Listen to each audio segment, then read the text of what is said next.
wild story of the Texas plumber whose company truck, with its logo and phone number still on it, somehow ended up in the hands of ISIS fighters and in a propaganda video. He is now suing the dealer that resold the car, and ABC's David Wright is here with that story. Good morning, David. Good morning, Robin. You know, they say there's no such thing as bad publicity. Well, let me tell you about this plumber. He's had free advertising worldwide of the worst sort. His pickup truck ending up on the front lines of Syria, featured prominently in ISIS propaganda. So he's now filing suit.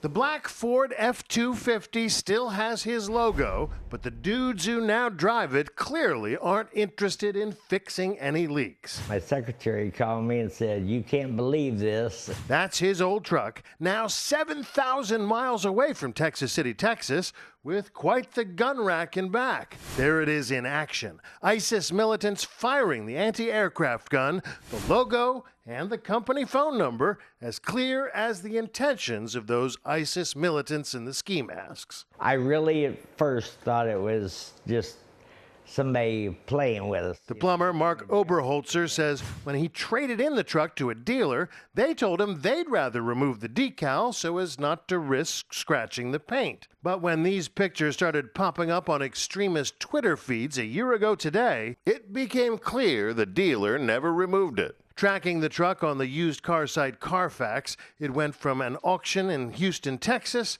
to Mersin, Turkey.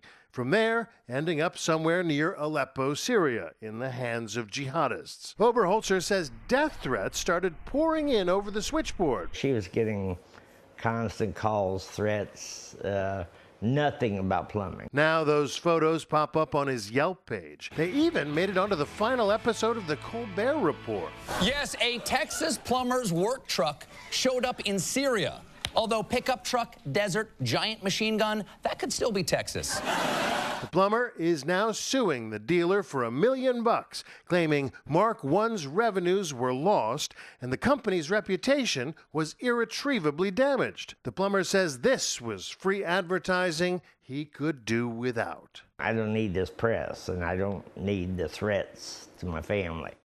Well, the plumber was even questioned by the FBI and Homeland Security about this. Of course, we reached out to the dealership AutoNation, which essentially blamed the auctioneer. They say that the truck was sent out for auction as soon as it came in, the dealer adding, "It is unfortunate that the customer has had to go through this." You don't say, right? Oh, yeah. We're going to bring in Dan Abrams to see what he has to say about this. I mean, you feel for the guy. Yeah, but legally, where does he stand? You can understand why he's furious, upset. There's no question there's sort of damages here, but that doesn't necessarily mean you can hold the dealership responsible. It's a tough legal case. They're throwing all sorts of possible legal theories here, hoping that one's going to stick. But the key question is, was it negligent? Meaning, should they have known better, in effect, than to allow this to happen? And one of the questions when you're talking about negligence is something called foreseeability, meaning, could you have foreseen that these sorts of damages would occur? Now, you could say it's foreseeable there would be damages, and therefore that he's got a suit. You certainly couldn't have foreseen it was going to end up in Syria in the hands of ISIS. No, you couldn't have foreseen that. But the plumber is saying that he was trying to take down the name and number, and that the dealer stopped him from doing it. Right. He says that the dealer said, "Don't worry about it. We got a better way to do it." That's the heart of his case. The heart of his case is about that decal, meaning they should have taken it off. They should have known that no one should be driving around in this truck with this decal. And that's certainly the strongest part of his argument. Looking for damages, but really looking for more here. He's looking to clear his name. Sure. He's looking for every time someone says, "Hey, I saw your truck," or some jerk calls him on the phone and says, "Oh, you know, what do you do?" He says, "Look, I sued them. I sued them." I think this is his primary effort to clear his name, and there'll probably be a settlement. I just can't imagine being that guy and seeing your truck in that video. With your phone number. With your phone. Oh, I can't imagine. Let's hope this story helps him, too. Yeah. All right, Dan, thank you. Thank you.